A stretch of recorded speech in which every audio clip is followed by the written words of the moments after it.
PFT Live presented by Google Pixel Sunday Statement Draft. And we have an extra game that we can throw into it now because we're doing it on Tuesday instead of Monday. All right, Chris, give me, the drill. But you haven't done this in so long. I don't know how this one works. On Mondays, Sunday Statement, the player, the coach, the team, the unit, whoever that stands out to you as making, wait for it, a statement. Wow. In the week that was. Let me see if I can figure this draft out. Back from when you used to do Monday, this is kind of Monday. Maybe we need to start deferring Sunday Statement to Tuesday so you can do it. So it kind of feels like Monday. That's fine. Make Miles do the goats in a bad way. Guys are still feeling bad on Monday, so it's okay to kick them while they're down. Tuesday, they're trying to come out of the positive. Like, let's get to the other side of the week here, the next game on the list, and we're still crapping on them. So that's why I don't like goats in a bad way.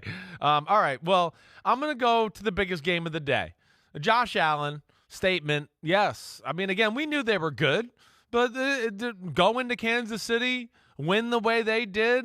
Again, I think it's a statement of Buffalo, without question. It's them or Philadelphia is the best team in football. And, if it isn't for a bunch of injuries and some weird bounces of the ball, they would be undefeated just like Philadelphia with their loss in Miami. But I think not only that with hey, we're for real and we're one of the best teams in the league for sure. It just the continued statement of Josh Allen is every bit up there in the stratosphere of Patrick Mahomes, if not in front of him a little bit right now. I think that's the statement that's made, and that's where they're just a team on a mission, like we kind of said at the start of the year, Mike. Yeah, and look, that was the game of the afternoon, and we expected both quarterbacks to be great, and they were, but Josh Allen just a little bit greater, and now the hope is they can parlay the win this year in Kansas City into hosting the playoff game if and when there's a rematch. I'll go Quinnen Williams. Couple of sacks, blocked field goal, just a disruptive force, tackles in the backfield, and when I talked to him after the game about it, a very humble kid. He why are you so much better this year? Because the guys around me are better. Sometimes it's that simple. Sometimes you're the same guy, but when everyone around you is better, you're better because they have to worry about the other guys.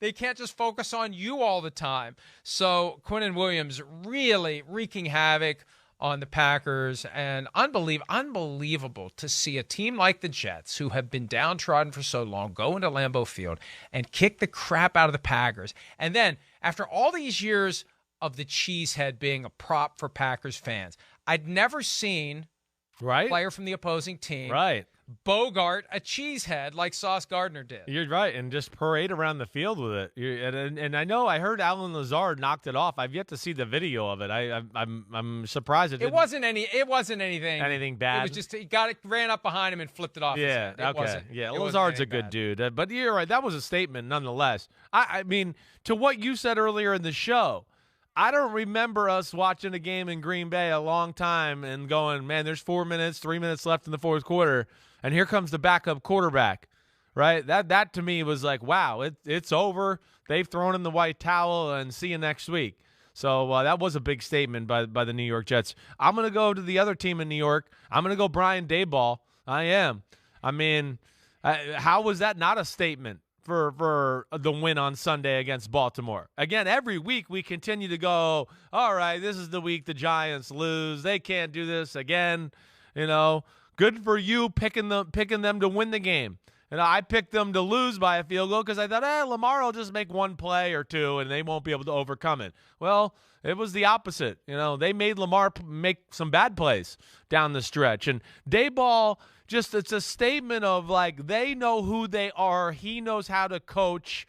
He knows how to run an offense. I heard RG3 make a statement last night. You know how Daboll's a good coach, right? He goes, he's not running the same offense in Buffalo. Yeah, he doesn't got the same crew. He's doing what he's got to do to win with this team. And then you add with what they're doing in the defense, incredible statement. 5-1 Giants. Come on, you could have never dreamed that was going to happen. We may need to bring this back for the Picks podcast on Thursday, but you picked 20-17 as the final score of that game, and I said 24-20. The Giants get a late touchdown and win it, and the final score was 24-20. So the blind squirrel gets to eat an acorn. That's twice this year that I've nailed the score of a game, and I don't think I've ever done more than once. So I'm on house money the rest of the year. Maybe I'll get one more before it's all said and done. I'll go Steelers defense. I will. To sound like you. Yes, I will. I'm going Steelers defense because And look, everybody was hurt. The secondary was and Mike Evans got targeted 4 times. And I asked Cam Hayward after the game what Brian Flores may have done to help them get ready for Tom Brady, since Flores was with Brady and was able to study him all those years in practice at New England. And he said, don't waste your time trying to disguise anything. You're not going to fool him. You just got to get after him up front without help. Not like they had a lot of help to give. And that front line stepped up, and that's why Tom Brady was yelling at the offensive linemen. Yeah. Because Cam Hayward and company were kicking their asses all day. That's right. They couldn't run the football, and then, they made him uncomfortable. And that led to the offense being incredibly spotty and really making no plays throughout the day, which was shocking. Again, when we saw, the Steelers the week before, just every other play give up a bomb to Josh Allen, and it looked like it was a flag football game. So that's where it was. You're right. That was a huge statement. Steelers are unbelievable. It's every time you think, all right, it's over. Let's chalk it up. Let's get ready for next year. They just stay alive somehow, some way. Man, Matt Ryan deserves some love. Burrow and Chase. But you know what? I'm going to go to a different angle here. I'm going to give Arthur Smith love. Again, last year was amazing.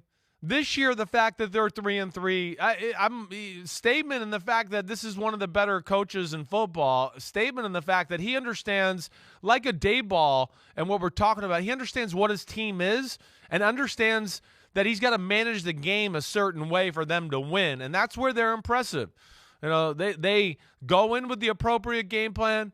He knows they can't depend on Marcus Mariota to throw it 40 times. They're crazily stubborn with, we're just going to run the ball for 3 yards. We're going to run the ball for 3 yards. We're going to run the ball for 3 yards. Oh, we might keep it around the edge for Mariota. We're going to run the ball for 3 yards. Oh, we're going to hit an easy play action pass or a bootleg. They're very simple that way. And then Dean Pease and the defense are got it going too. So I'm going to give Arthur Smith some love with the statement and big win against the 49ers. You mentioned Matt Ryan. Look, he may no longer be the 11th best quarterback in the NFL, but he is 7th all-time in career passing yardage. He surpassed Dan Marino. He threw 58 passes against the Jaguars. He had 37 in the first half. He was on track to break the record Drew Bledsoe set in 1994 in an overtime win over the Minnesota Vikings. So finished with 58. Only 389 yards. He led all quarterbacks for week 6 with passing yards, but it works out to 6.7 yards per attempt when you throw 58 passes, but 3 touchdowns, no picks, passer rating of 107.6, and got what they needed to win. They're 3-2-1. Right. They were left for dead after the first couple weeks of the season. Crazy. They're 3-2-1. They're in position to win the division, make it to the final, and to vindicate me, because I had them making it to the AFC Championship game. They're going to hang another AFC finalist banner this year, in my estimation. That dream is still alive. That banner because of Matty Ice. Relevant. He's tough. He's hanging in there. Hi, I'm Mike Tirico, and thanks for watching. Make sure to hit subscribe for the latest news and highlights from NBC Sports.